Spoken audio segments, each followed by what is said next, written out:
My mom smiled and clapped when I proposed to Emily, but 2 weeks later, she dropped a truth so heavy it split my world in half. She paid off a woman to go away after a paternity test. Now that woman wants me to meet my 12-year-old son. I was on one knee, ring box open, hands shaking like a freshman giving his first speech. Emily stood there in shock, one hand over her mouth, the other trembling in front of her like she wasn't sure whether to grab the ring or hug me first. When she said yes, the world kind of paused. In a good way. You know when you're underwater and everything is muffled and clear at the same time? That? My mom cried when I called her. Full-on sobbed. "I'm so proud of you," she said. "Emily's perfect for you. You've grown up so much." I was 32. Her words still made me feel like I'd finally earned something I'd been chasing since I was 10. We had a small engagement dinner the next weekend. Just close family, her parents, my mom, my cousin Jacob, and Emily's loud best friend who couldn't stop showing everyone her maid of honor Pinterest board. My mom gave this little toast about love and fate, about the right one always finding their way. Her voice cracked when she said, "And sometimes the past tries to haunt us, but love is what makes us brave enough to face it." I didn't think much of it at the time. I just figured she was being emotional.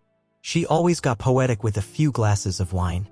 But 2 weeks later, exactly 2 weeks, I remember because Emily was trying on dresses that morning, I got a knock on the door. A woman I hadn't seen in over a decade was standing there. Her name was Kara, and the boy standing next to her was a mirror of me at 12. I didn't know whether to say her name or ask the boys. Kara didn't flinch. "We need to talk," she said. "And before you slam the door, no, I'm not here for money. I'm here because he's been asking about you.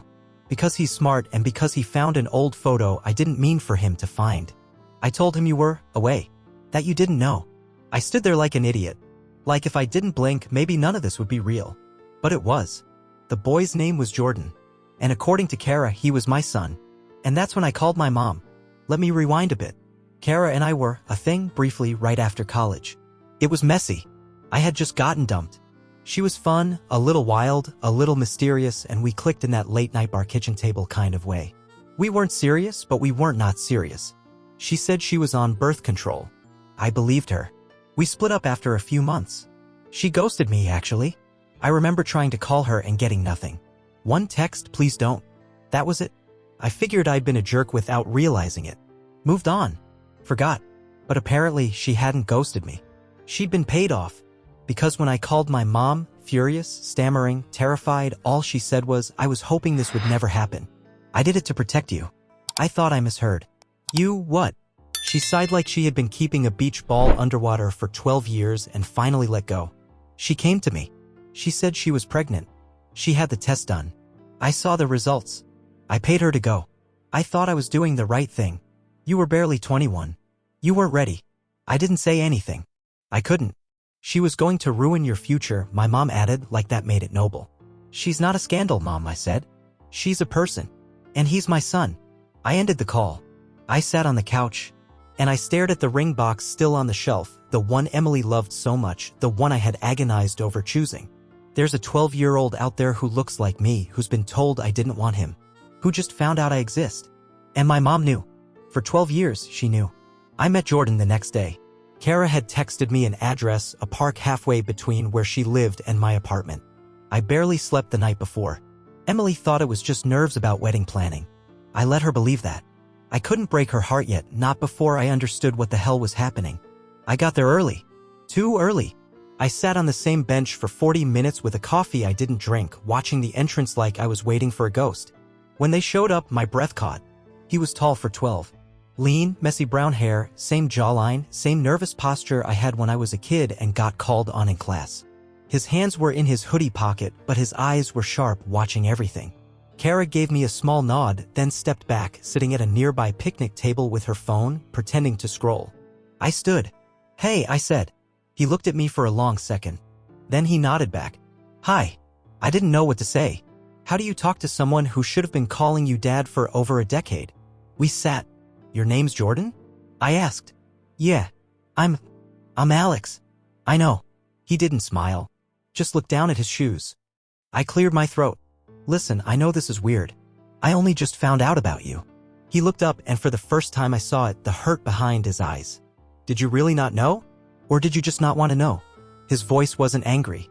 It was worse. It was tired. Like he had already imagined this conversation 100 different ways. I swear to you, I said I didn't know. If I had a God, if I had known. He looked away. My mom said you weren't ready. That your family didn't want us around. I clenched my hands. Your mom told the truth. He didn't ask for details. He just nodded slowly. After a while, I asked if he wanted ice cream. He shrugged. We got ice cream. I asked about his school, his favorite subject. He liked science, especially space stuff. I told him I used to want to be an astronaut until I realized you needed to be good at math. He smiled a little at that. Just a twitch, but it felt like a win. When I got home, Emily was on the couch with bridal magazines spread around her like flower petals. She was beaming. Hey. So, okay, I had this wild idea for the reception lighting. She paused. Are you okay? I must have looked like I just walked out of a car crash. I smiled the way people smile in hostage videos. Just tired, I said. Work stuff.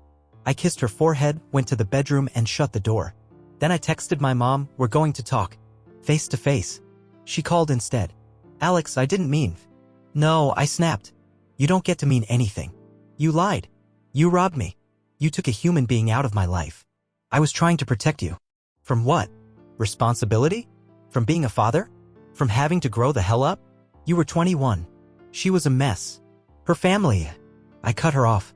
You're going to sit down with me and Kara. You're going to tell her what you did. She went silent.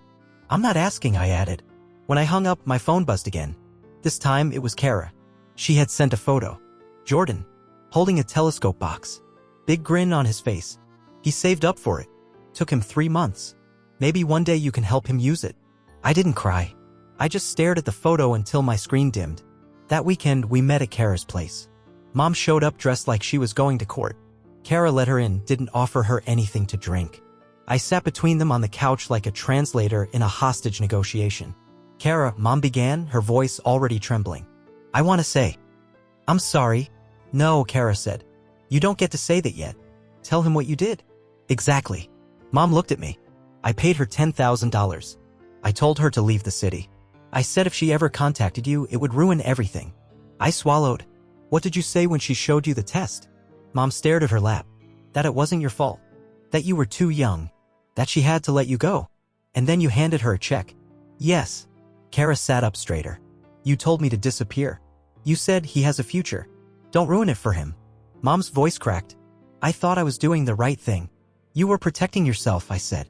You just didn't want a son with a kid. Silence. That was the last time I saw my mom that month. She walked out quietly. No tears. No fight. Just shame. Back home, Emily was assembling wedding favors. She looked up, smiled, and asked, where were you all day? I opened my mouth. But the truth still wasn't ready to come out. Not yet. I kept the secret for 8 more days. That's how long I lasted, walking around like a cracked phone screen, still technically working but not really okay. Every time Emily mentioned wedding plans, flowers, venues, seating charts, I felt like I was holding my breath underwater. Not because I didn't love her. I did. I do. But because I knew I was about to upend everything. I started spending my afternoons with Jordan. Little things. We built his telescope together on her porch. Went to a museum where he asked the guide so many questions they finally just let him shadow one of the interns. The kid was smart, sharp, a little quiet. But he had my awkward laugh and my inability to sit still when I was excited. I wanted to tell him everything. I also wanted to tell Emily. But every time I looked at her, I saw the wedding dress she had picked out. The save the dates already printed. Her mom gushing about how she'd waited for a man like me to come along. So instead, I started lying. Work stuff. Late meeting. Helping Jacob with his car. I hated myself for it. Until she caught me. It was a Wednesday night. I came home late again and she was on the couch, arms crossed, eyes red. Not from crying, but from holding it in too long. Who is she? The words hit me like a slap. Sharp, fast, unforgiving. What? I blinked. Don't insult me, Alex. You've been weird for weeks. Distant. Lying. Is there someone else? I froze. Not because she was right, but because she wasn't. And I still had to hurt her anyway. It's not another woman. She folded her arms tighter. Then what? I sat down slowly, like my knees might give out. I looked at the floor, then at her, then back at the floor. I have a son. The silence that followed was like static in my ears. I swear I could hear the blood drain from her face. You, what? His name is Jordan. He's 12. I didn't know. I swear. My mom paid the mother off years ago. She lied to both of us. I found out 2 weeks ago, right after I proposed. Emily stood, backed up like I'd thrown a brick at her. You're serious? I nodded. You have a 12-year-old child and you didn't think to tell me? Not before you put a ring on my finger? Not before we started planning our wedding. I wanted to reach for her, but my hands felt like stone. I didn't know how. I didn't want to lose you. Too late. Her voice broke then. Not loud, just low. Wrecked. You looked me in the eye and talked about kids like we were starting fresh. You held me like I was your beginning. You are, I said, voice cracking. This doesn't change that. Doesn't it? She whispered. She left that night. Took a bag, her planner, her laptop. Left her ring on the counter. I called Kara the next day. She didn't say, I told you so. She didn't gloat. She just said, you okay? No, I admitted. Then I did something I never thought I would. I asked Jordan if he wanted to meet the rest of my family. What was left of it? We met Jacob at a diner. My cousin. My best man, technically, though that felt like a joke now. Jordan was shy at first, but Jacob's kind of a goofball. Loud, warm, honest. Within 20 minutes, they were arguing about whether aliens existed and who'd win in a fight, Batman or Iron Man. I just watched. Like I'd missed the first dozen seasons of a show and was finally tuning in. Afterward, in the parking lot, Jordan looked at me and said, do I have a middle name? I froze. I mean, did you ever think about one for me? My throat tightened. Yeah, I did. When I first found out about you. I kept thinking of names. What was it? Elliot. He nodded slowly. Jordan Elliot. I like it. I got in my car and cried. Not hard. Not loud. Just enough. Back at home, Emily hadn't come back. But her toothbrush was still there. And her favorite mug. And her scarf on the coat rack. Maybe she hadn't left for good. Maybe. A week passed. No word from Emily. She didn't block me, but she didn't answer either. Not calls, not texts. I started leaving voicemails I never thought I'd leave, the kind where you sound steady for 30 seconds and then your voice breaks on a word like please or still. I told her everything. The whole story. About Kara, about the DNA test, about what my mom did. About how I hated myself for lying to her even by omission. I told her how I felt watching Jordan point a telescope at the stars with hands that looked like mine. I didn't say I missed her. I said I needed her. That was worse. Then my mom called. She never called twice in a row. So when she did, I knew something was up. Are you going to keep punishing me forever? She asked. I stayed silent. I did what I thought was right. No, I said. You did what was easy. There's a difference. She sighed. I want to meet him. That stopped me. What? I want to meet Jordan. I want to see the boy I shut out of your life. I didn't answer right away.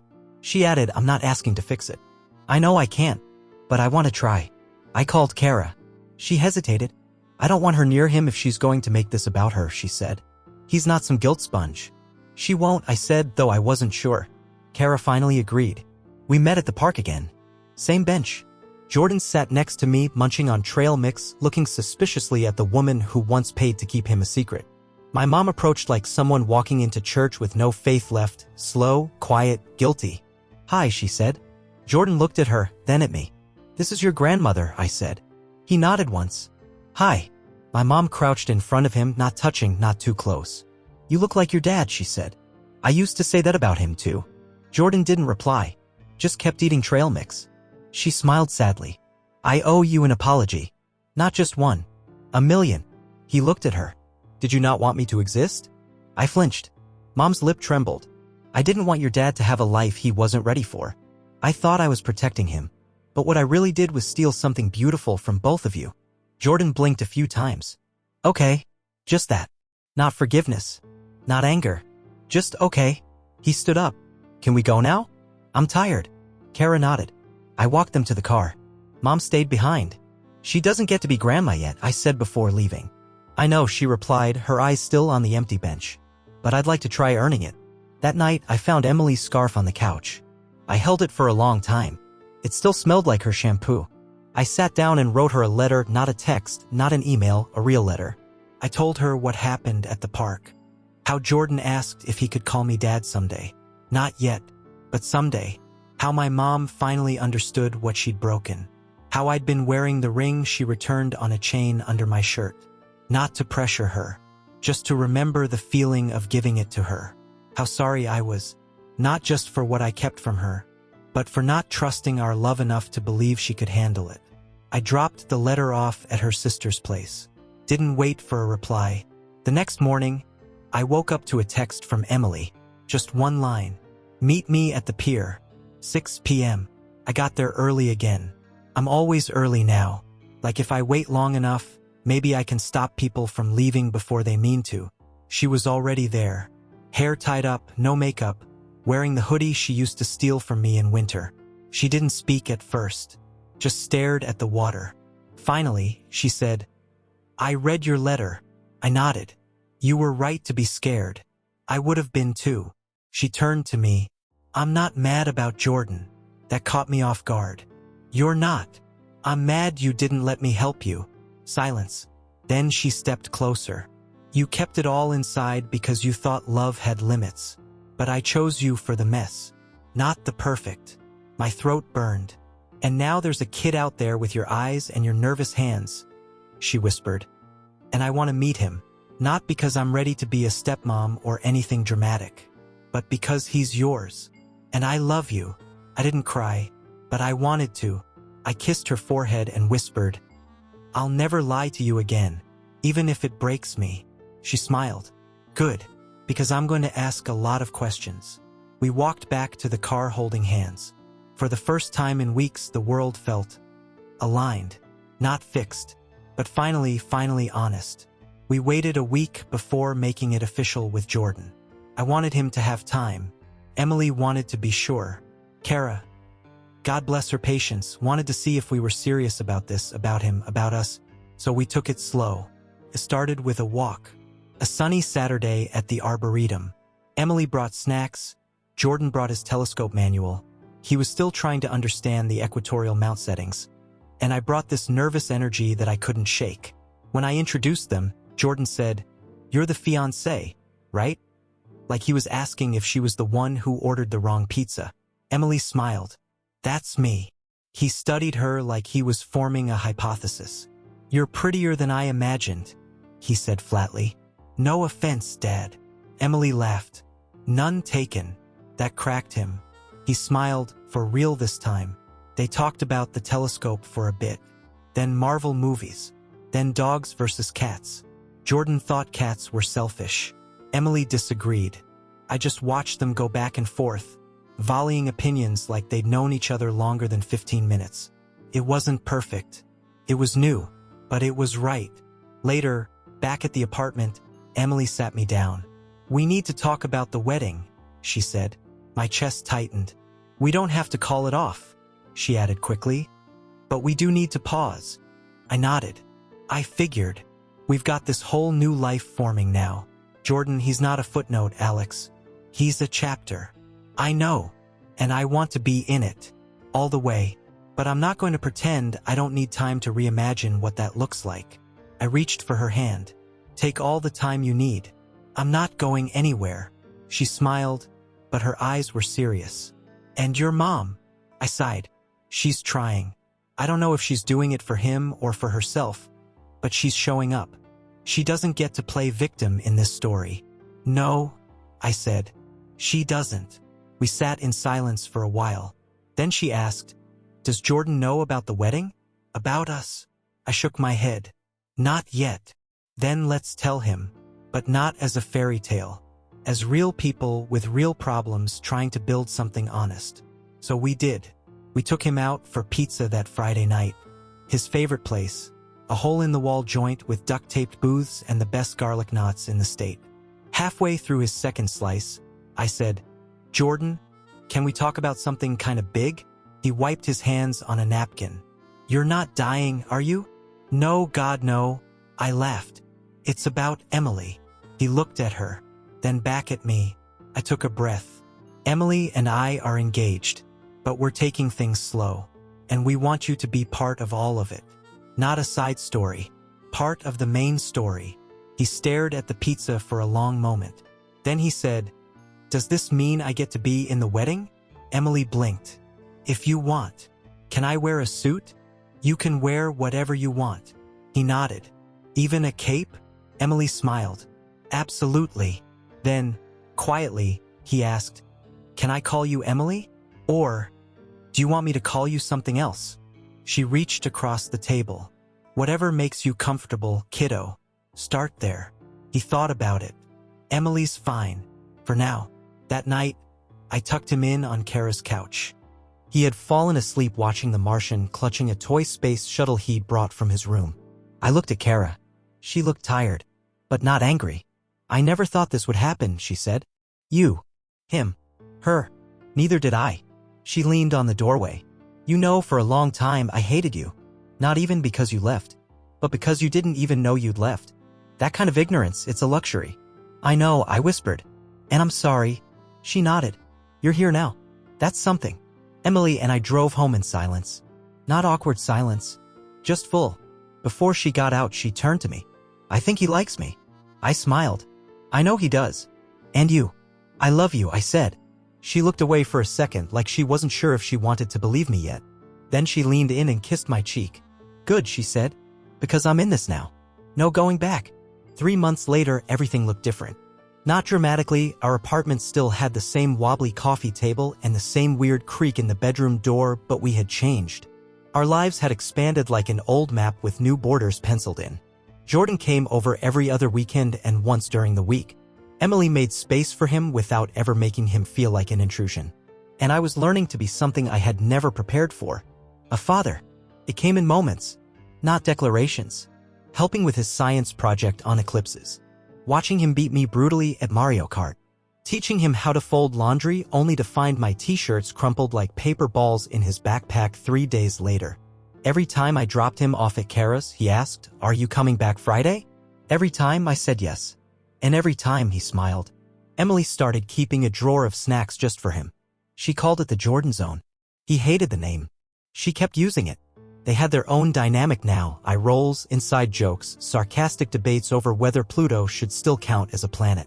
It made me happy and nauseous at the same time. Because the more they bonded, the more I felt the weight of what almost didn't happen. What we almost missed. We didn't set a new wedding date. We didn't need one. We weren't postponing because of fear, we were pausing to breathe. To build. And slowly, I saw something incredible start to take shape. One evening, Jordan was coloring on the floor while Emily and I folded laundry. Out of nowhere, he said, "When you and Emily get married, does that make me her kid too?" We both froze. Emily looked at me, then back at him. "Only if you wanted to," she said carefully. "You'll always have your mom. But if you want me to be part of your family, I'm here." Jordan nodded. "Can I still call you Emily?" She smiled. "Always." He went back to coloring like he hadn't just dropped an emotional nuke on us. My mom eventually earned a second chance too. It started with letters. Handwritten ones. She mailed Jordan a note every week. At first, he didn't write back. Then he started drawing silly pictures at the bottom of her letters. Eventually, he sent her a real letter. "Dear Grandma," it read. "You were wrong to do what you did. But I like that you're trying now. I think people can be two things at once." So we let her back in. Slowly. Jordan still doesn't call her grandma out loud. But he lets her take him to the Science Museum once a month. That's something. A few weeks ago, Jordan and I were watching a documentary on the moon landing. He leaned his head against my shoulder and asked, "Do you ever wish you could go back in time and fix stuff?" I thought about that a lot. About the years I missed. About all the birthdays I wasn't there for. About how a version of me, a version he never got to meet, was stolen from both of us by fear and control and silence. "Yeah," I said. "All the time." He was quiet for a long moment. "Me too," he whispered. "But I'm glad you're here now." My heart cracked open. "I'll always be here," I said.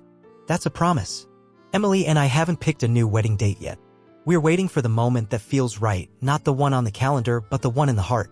When we do, Jordan wants to wear a cape down the aisle and hand out glow sticks. Emily's into it.